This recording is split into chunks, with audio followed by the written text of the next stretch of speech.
فيلمنا بيبدأ بأطفال بيروحوا يصحوا أبوهم وأمهم من النوم وبيقوموا عشان يفطروا، والأم بتقول لبنتها تحط غاز الاستنشاق بتاعها في شنطتها، وبتسأله بنته على شغله وبتقول له أنت مفتقد شغلك اللي فات؟ قال لها لأ، وهو حابب حياته دلوقتي. وبيخلصوا فطار وبيخرجوا كلهم وبيكونوا بيلعبوا ألعاب تخمين عشان يعدوا الوقت اللي فيه المواصلات زحمة. ومراته بتسأله وبتقول له دي تالت طيارة تعدي في 5 دقايق، هو في إيه؟ وبيشغل جيري الراديو عشان يسمع في إيه. بيلاقي إن في مرض منتشر، وفجأة بيلاقي حد بيكسر المراية وبيخرج عشان يشوف في إيه، والراديو بيقول إن المرض ده بينتقل من واحد للتاني لو عضه. وفجأة بيلاقي حاجة بتتفجر قدامهم وناس بتجري. شرطي بيقول لجيري يخليه في عربيته، بس في عربية بتخبط الشرطي ده وبتشيل أي حاجة قدامها، وجيري بيطلع يجري وراها عشان يخرجوا من المكان ده. وبيقول لبنته تطلع على الكرسي بس مش بترضى، ومش بياخد باله لحد ما بيعمل حادثة. وبيكونوا كلهم كويسين وكل الناس بتكون في حالة رعب، وبيخرجوا من العربية وبيخرجوا ولادهم معاهم ومحدش فاهم أي حاجة. وبيكون في كائنات بتهجم على الناس اللي موجودة عشان يعضوهم،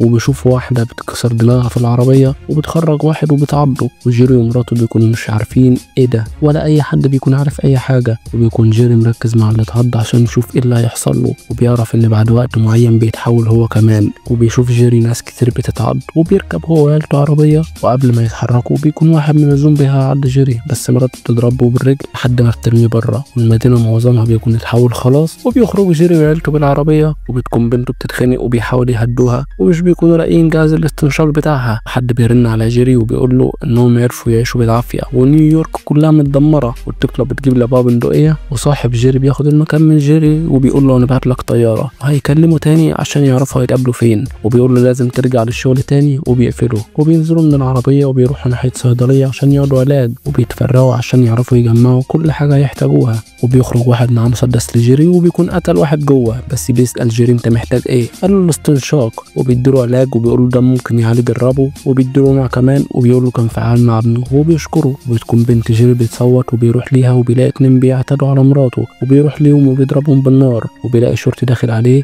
وبيرفع جيري ايده، بس يلاقي الشرطي مش مهتم اصلا. وبياخدوا بعضهم وبيخرجوا بسرعه، بس مش بيلاقوا العربيه بتاعتهم وبتكون اتسرقت. وبيقرروا يروحوا العماير اللي موجوده هناك، وبيتصل على صاحبه وبيقول له انهم في نيو ارك وهم متحاصرين وهيروحوا عماره رقم 23، ولو وصلنا للسطح هتعرف تبعت حاجه. قال له بس مش النهارده. قال له امتى؟ قال له عند شروق الشمس. مراته قالت له قول له هنولع شمروخ عشان ياخدوا بالهم منهم. وصاحبه بيقول له ان هيجيله مهما يحصل. وبيجروا، واحد بيجري وراهم وجيري بيموته، وبيلاقي كتير جاي فبيطلعوا على العمارة، وبيربط جيري الباب كويس وبيطلعوا يجروا على فوق، بس الزومبي بيحاول يفتح الباب لحد ما بيفتحوه. وبيكمل جيري وعيلته جري على السلالم، وبيكونوا الزومبي وصل لهم خلاص، بس جيري بيوقع عليهم حاجات تعطلهم وبيكملوا جري، بس بتكون بنتهم مش معاهم، وبيدوروا عليها وبيسمعوها بتقول لحد سيبونا ندخل، وبيلاقوها واقفة قدام عيلة جوه البيت، وبيدخلوا كلهم وبيقفلوا الباب وراهم. وبيشكرهم جيري وبيروح يشغل الراديو عشان يعرف في ايه، وبيقدموا ليهم اكل كمان. وبيسمع جيري في الاذاعه انهم بيقولوا للمواطنين يفضلوا في بيوتهم ويجمعوا اكل يكفيهم اسبوعين او 3 عشان في فيروس منتشر في الولايه كلها. وجيري عينه بيتغفر وبيصحى ومش بيلاقي بنته، وبيروح يدور عليها بيلاقيها نايمه والطفل جنبها، وبيقول له كانت عماله تعيط، وبيشكره جيري. وجيري بيقول للراجل انه اتعود يشتغل في اماكن خطيره، ودايما اللي كانوا بيمشوا كانوا بيفضلوا عايشين، واللي كانوا بيفضلوا كانوا كلهم بيموتوا. وبيقول له يجوا معاهم في الطياره، وبيكون الطفل هو اللي بيترجم، بس الراجل مش بيرضى يروح معاهم. وبيجهز جيري كل حاجه يحتاجها، وبيلف في ايده بكتب كمان عشان لو تعرف. وبياخد جيري عيلته وبيخرجهم عشان يطلعوا على السطح، وبيكونوا بيتحركوا بحذر عشان الزومبي بيجي على الصوت. وبنته بتقول له ان هي خايفه، قالها ان في طياره فوق مستنياهم وما تقلقش. وبييجوا يخرجوا بيلاقوا زومبي في وشهم، بس جيري بيموته، وبيجروا على السلالم والزومبي كلهم وراهم. وجيري بيموت زومبي كان بيجري ورا مراته، وبيكملوا جري والطياره بتروح فعلا ومش بيكونوا شايفين حد. وبيدي جيري لمراته الشنطه وبيموت في اي حد من الزومبي من اللي طالعين وراهم. واحد بيكون خلاص هيعض جيري، ومرات جيري هنا بتكون طلعت على السطح، وبيكون الطفل اللي في الشقه طالع وراهم وبيقتل الزومبي اللي كان هيعض جيري. وبتولع في شمروخ على السطح عشان الطياره تشوفهم، وبيشوفوهم فعلا. وبيطلع جيري وبيروح يقف على اول السطح وبيعد ثواني عشان لو تحول، عشان بيكون في دم من الزومبي دخل في بقه. وبيرجع اما مش بيحصل له حاجه. الطياره بتقرب عليهم وبيكونوا الزومبي طالعين، فبيجري جيري عشان يقفل الباب، وعيلته بتركب، وبعد كده بيسيب الباب وبيجري، والجنود بيضربوا في الزومبي بالنار. وبيركب جيري الطياره، والزومبي اللي موجود بينط من فوق السطح عشان صوت الطياره تاخدهم الطياره وبتمشي. وبيروحوا المكان وسط الميه، وبتكون سفينه كبيره والطياره بتنزل عليها، وجيري بيروح بيسلم على صاحبه وبياخد عيلته وبيدخله المكان عشان يرتاحوا، وبيعرفهم صاحب جيري المكان اللي هيناموا فيه، وبيجي يتكلموا عن الزومبي. كيرين مرات جيري بتقولهم يتكلموا في مكان تاني عشان الأطفال، وبيخرجوا يتكلموا بره، وبيقول لجيري إن الرئيس مات وناس كتير مهمة كمان في البلد ماتت. وبيروح جيري بيلاقي منظمة كاملة شغالين وبيتواصلوا مع كل بلد في العالم، وبيكون الوضع في كل بلد بيزداد سوء، وبيكون في دكتور بيتكلم وبيقول 5% من سكان العالم ما اتصابوش بالمرض ده، وده زيه زي أي فيروس لو عرفنا أصله هنعرف نعمله لقاح. وبيقول لهم اللي بيحصل زي انفلونزا الأسبانية ما كانش لها وجود، بس في سنة 1920 قتلت 3% من سكان العالم، وده عدد كبير، وبيكون ده أفضل مصدر ليهم دلوقتي. ونائب الوزير بيدخل على جيري وبيقول له وكيل الوزراء بيقول إنك كنت أفضل محقق عنده لما كنت شغال في الأمم المتحدة، وأنا عاوز أوديك مع الفريق عشان تساعد الدكتور. وبيكون جيري شايف إن صاحبه جابه عشان كده، وبيقول لهم لأ، وبيحاولوا معاه وبيقول لهم في قوات هتكون مستنيهم هناك ويروح معاهم قوات برضه، بس برضه بيقول لهم جيري لأ.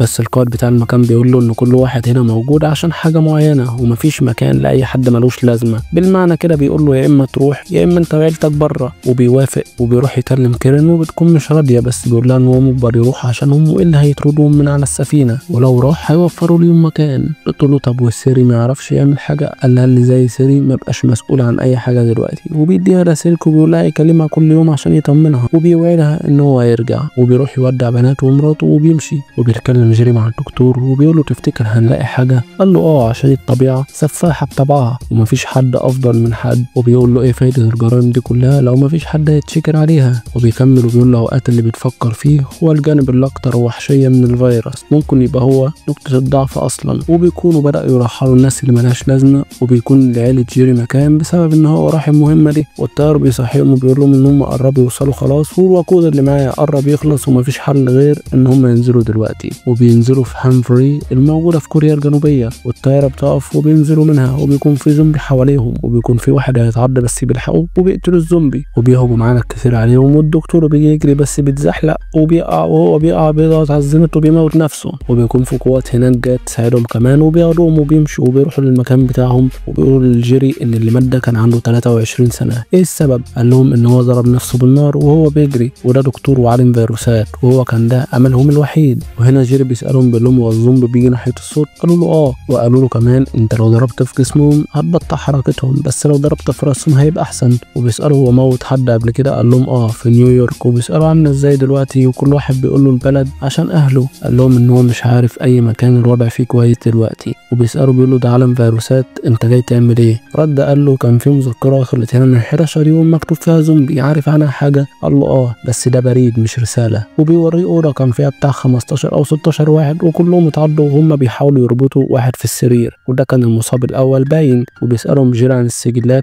بس بتكون كل حاجه متدمره. وبيقول لهم هربتوا ازاي؟ قالوا بالسلاح والذخيره اللي معاهم. هم خارجين بيلاقي جيري واحد عمال يتكلم، وبيكون من الاستخبارات وكان بيبيع سلاح في كوريا الشماليه. وبيقعد جيري يتكلم معاه، والراجل بيقول له انت مين؟ قال له موظف من الامم المتحده. قال له ليه كنت بتبيع السلاح لكوريا؟ وسالوا جيري هل هم بينجوا من اللي حصل ده؟ الراجل قال له اكيد. قال له ازاي؟ الراجل بيكون بيخلع سنانه وبيكون باين عليه ان هو مختل عقليا، وبيقول له انهم شالوا قوه الزومبي وخلعوا اسنان 23 مليون شخص في اقل من يوم عشان ما حدش يتحول، ولو اتحول ما يعرفش يحول غيره. وقال له ازاي القدس ما فيهاش حاجه؟ قال له قبل هجوم الزومبي ب10 ايام عملوا سور كبير حوالين بلدهم كلها، وهم اول حد عرف واول حد خد قرار. وبيقول له برضه ازاي خلصوا شغل الاف السنين في اسبوع واحد. لو عاوز تعرف الاجابات دي لازم تروح القدس في فلسطين، وهتقابل واحد هناك هيقول لك كل حاجه. وبيروح جيري يبلغهم ان هم رايحين القدس ويجهزوا. وجيري بيتصل على كريم، بس الشبكه في المكان بتكون مش كويسه وبتفصل، وبيكونوا كلهم بيستعدوا وبيكونوا خارجين بعجل عشان الصوت، وبيكون في فريق قناصين بيراقبهم، وبيكونوا ماشيين بحذر وبالراحه عشان الصوت. بس كريم بيترن على جيري في الوقت ده، وبيخرجوا الزومبي عليهم، وبيكون في عدد كبير من الزومبي جاي عليهم، بس عربيه البنزين بتيجي تلحقهم وبتخبط في اي زومبي موجود، وبيوصلوا البنزين للطياره وبيضربوا في اي حد من الزومبي جاي عليهم. وبيكون جيري جايب العجله وزومبي بيوقعه، بس واحد بيلحقه، واللي بيلحقه ده بيتعض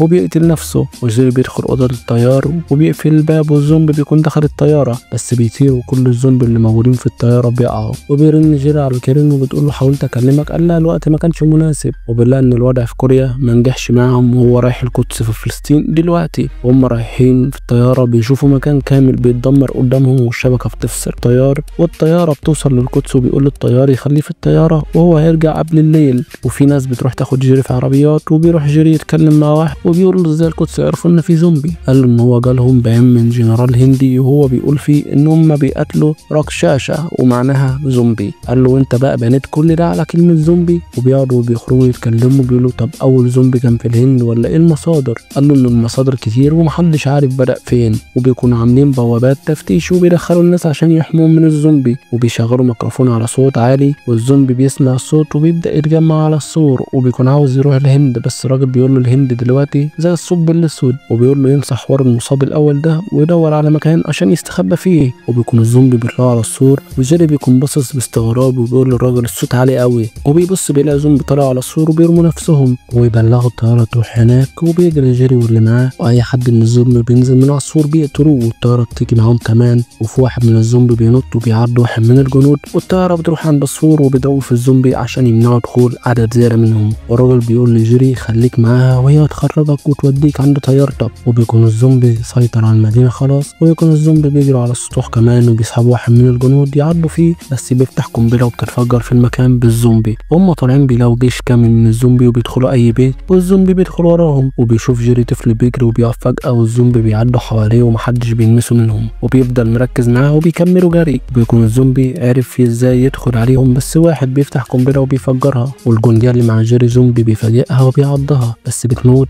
وجيري بيقوم قاطع ايدها بسرعه من غير تفكير وبيربط ايدها، والطياره بتكون مستنياهم وبيجوا يخرجوا بس الزومبي بيجي جري على الطياره وبيمسك فيها لحد ما الطياره وبتتدمر. واول ما الطيار اللي مع جيري يعرف ان الطياره اتدمرت بيطلب الاذن عشان هيطير، وبياخد الاذن وبيتحرك، وبيشوف جيري وهو طاير وبيكون متضايق بس بيلاقي طياره تانية وبياخد الجنديه اللي معاه وبيروحوا يقفوا قدامها وبيقف فعلا وبينزلوا لهم سلم وبيطلعوا وبيقعدوا زي الناس اللي موجوده. وبيسال جيري واحده هي رايحه فين الطياره؟ قالت له محدش عارف. وبيكون الزومبي بيجري على الطياره وبيكون اللي جوه الطياره مفزوعين، بس الطياره بتلحق تطلع خلاص، وبتكون القدس في فلسطين شبه اتدمرت تماما بسبب الزومبي. وبيحاول جيري ينظف الجرح بتاع الجنديه اللي معاه وبتقول له انت ازاي عرفت اما تقطع ايدي مني مش هتحول؟ قال لها ان ما كنتش اعرف. وبيفتكر جيري الزومبي وهو بيتحرك جنب حد ومش بيلمسه، وبيكلم مراته وبيقول لها ان هو لازم يكلم تيري دلوقتي، وبتروح تدور عليه وبتوصل له وبتديله يكلمه، وبيقول له ان هو على اخر طياره تتحرك، وقال له لازم تشوف لي اقرب منشاه ابحاث طبيه يعني مركز مكافحه امراض، اي مكان بيصنع لقاحات او اقرب مطار ليهم. وبيروح يخبط على اوضه السواق وبيقول له هتبقى عاوز تتكلم المكالمه دي، وبيديله الجهاز وبيقول له بطاريتك خلصت، وهم اتكلموا مع مطار كارديف في ويلز عشان في منشاه ابحاث تبع لمنظمه الصحه العالميه هناك، وبيديله الموقع كمان. وبيكون في كلب عمال ينبح، والمضيفه بتفتح الباب بتلاقي زومبي هجم عليها. جيري بيحس بصوت وبيقوم يشوف فيه ايه، وبيكون الكل بدأ في التحول وبيقعدوا الشنط كلها وبيحاولوا يسدوا المكان عشان الزومبي ما يشوفهمش، بس في واحد بيوقع الشنطه وبيعمل صوت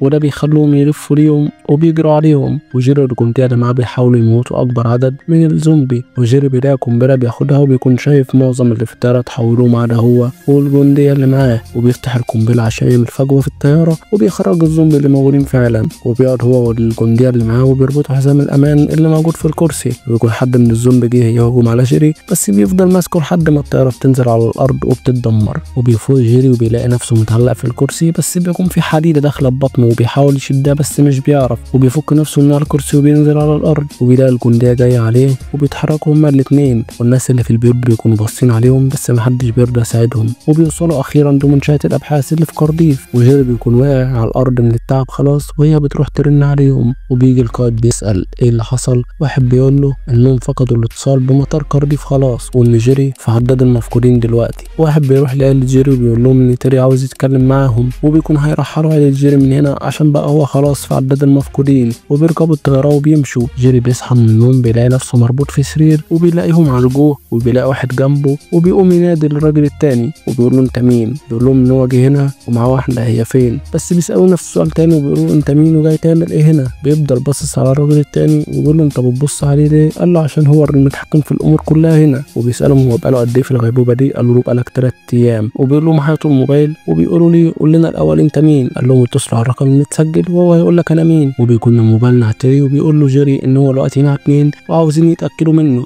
وبيرد عليهم وبيقول لهم معاكم تيري نائب رئيس السكرتير العام للأمم المتحدة. بس جيري بيقول له هي كيرين فين وليه ما ردتش عليا؟ بس بيقول له أنا آسف أنا عملت كل اللي أقدر عليه. وبيكونوا بعتوا عيلته المعسكر لاجئين. الراجل اللي كان موجود كان بيحاول يهون على جيري وبيقول له ان هم هيبقوا كويسين. جيري قال له انت كلمت تيري وقال لك انا بعمل ايه؟ قال له اه. قال له انا بقول لك ان هم مش هيبقوا كويسين هناك. قال له انا جيت هنا عشان اشوف اوحش مرض عندكم. وبيروح للممرضه هناك وبيقول لها عاوز اخطر عنصر جرثومي هنا بس يكون قابل للشفاء. وبتقول له ليه؟ الراجل بيرد بيقول لها عشان جيري مفكر ان هو يستخدمه على الزومبي وبيفضلوا يتريقوا عليه وبيقولوا ازاي اصلا هتخلي شخص ميت ويتصاب بمرض. قال لهم ده مش للزومبي ده لينا احنا. وقال لهم ان هو شاف الزومبي بعينه بيعدوا من جنب ناس ومش بيلمسوهم واظن ان الناس ديت عندها مرض. دكتور المعمل قال له انك تسيب حد بمرض مميت مش علاج. قال له لا ده تمويه وبيكون عندهم كذا فيروس بس المشكله كلها انهم في الجناح بي. قال لهم ايه اللي موجود في الجناح بي؟ بيخلوه يشوف على الكاميرات المكان عامل ازاي وبيكونوا كلهم زومبي. وبيسالهم عددهم قد ايه؟ قالوا كان في 80 واحد شغالين هنا يعني في 80 زومبي. وبيشوفهم جيري بيتحركوا ببطء وبيكون مستغرب هم ليه خاملين. واحد قال له ان هم مستنيين اي محفز وبيوريه المكان اللي يدخل فيه عشان يجيب الفيروسات. وبيكون بيجهز جيري نفسه عشان يدخل وبيكون القائد بتاع المكان هيدخل معاه والجنديه كمان معاهم. وبيشيلوا الحواجز اللي كانت معموله على الباب وبيفتحوا الباب وبيدخلوا وبيكون هم الثلاثه بيتحركوا ببطء وبحذر عشان في ازاز متكسر بيدوسوا عليه. والزومبي بيسمع بس مش بيكون الصوت عالي فمحدش بيهتم. وبيجوا يمشوا بيلاقوا اوضه كلها زومبي فجيري بيقف يراقب الوضع وبيقول لهم هتوطوا وتعدوا. الجنديه بتوطي واول ما الزومبي بيلف جيري بيقول لها تعدي وبتعدي. وبيكون الراجل اللي عليه الدور وبيعمل جيري مع نفس الكلام وبيعدي. وبيجي الدور على جيري وبيوطي وبيكون هم اللي مراقبين الوضع. واول ما الزومبي بيلف بيقولوا له يعدي وبيجري. وهم ماشيين بيلاقوا واحد خارج فبيرجعوا والباب بيعمل صوت بس بيدخلوا عادي وبيلاقوا حد عمال يخبط راسه وهم بيجروا بيخبطوا في حاجه وبيعملوا صوت. والزومبي بيشوف جيري وبيجي جري عليه بس الجنديه بتضربه بالنار وبتقتل الزومبي وبيكون ده عمل صوت عالي جدا. والزومبي كلهم بيبداوا يتحركوا جري على الصوت وبعد كده بيقف جيري عشان الزومبي هيجي وراهم كلهم وهيجيبوهم وبيجروهم بعيد عن الرجل والجنديه وبيعمل صوت عشان الزومبي يجوا عليه هو وبيسيبوهم فعلا وبيطلعوا جري ورا جيري. واحد بس بيدخل وراه والباقي الباب بيتقفل عليهم وجيري بيضربه وبيقتله. بس بيلاقي واحد غيره جاي عليه وبيحاول جيري يشيل الحديده من الزومبي اللي ميت بس مش بيكون عارف. وقبل ما الزومبي يهجم عليه بيلحق يشيلها وبيضربه وبيموته كمان. وبيروح الراجل والجنديه اللي هناك وبيكون قدام المكان اللي فيه الفيروسات بس بيلاقي زومبي بيجري عليهم وبيرجعوا جري وبيكون بيجروا وراهم اكبر عدد من الزومبي وبيتحركوا في الممر وبيفتحوا لهم الباب وبيلحقوا يدخلوا وبيقفلوا الباب وراهم. وجيري بيوصل لمكان الفيروسات وبيكون ماشي بحذر وبيروح على المكان اللي فيه الفيروسات بس بيكون عليه رمز دخول وبيكون هيكسر الباب خلاص بس بيلاقي الموبايل اللي موجود جنبه بيرن وبيروح يرد بيلاقي الدكتوره بتقول له الباسورد وبيقفل معاه وبيروح يفتح الباب فعلا وبيدخل والباب بيقفل وراه. كلهم بيروحوا للدكتور وبيكونوا لقوه دخل فعلا ومش بيكون عارف انهي حاجه هتنفع. وبيلم جيري كل حاجه موجوده عشان ياخدها معاه وبيلاقي فجاه زومبي واقف على الباب وبيخبط فيه وبيفتح جيري عشان يشوف هياخد انهي فيروس ومش بيكون عارف هياخد انهي واحد بس بيكتب لهم ان هو لازم يعرفوا عيلته ان هو بيحبهم. وبيسحب الفيروس بحقنه وبيحقن نفسه وبيقف يستنى لحد ما بيحس جيري ان الزومبي ما بقاش شايفه خلاص وبيشيل الفيروسات اللي معاه تاني وبيروح يفتح الباب والزومبي بيدخل ومش بيكون حاسس بيه وبيكونوا مش مصدقين نفسهم. وبيروح جيري عشان يرجع ليهم تاني وبيروح يسحب من ماكينه البيبسي اللي موجوده وبيشرب بس بعدها بيخلي الماكينه تنزل اكبر عدد ممكن عشان تعمل صوت والزومبي اللي موجودين في الممر كلهم يروحوا على الصوت وبيكون جيري ماشي عكسهم ومحدش بيلمسه. وبيخرجوا بيحقنوا بالمضاد للفيروس وبيخرجوا من المكان ده هو والجنديه اللي معاه. وبيروح جيري في قارب للمخيم بتاع اللاجئين عشان عيلته وبيكونوا بداوا يطوروا في الفيروسات وبيكون ده لقاح ضد الزومبي وبيوزعوا منه على البلاد كلها وبيكونوا جمعوا الزومبي كله في مكان واحد ودمروهم. وبكده يكون فيلمنا خلص. ولو عجبك الفيلم ما تنساش تعمل لايك وسبسكرايب عشان يوصلك كل جديد. ولو عاوز نتكلم عن اي حاجه كده تحت في الكومنتات. وبس كده سلام.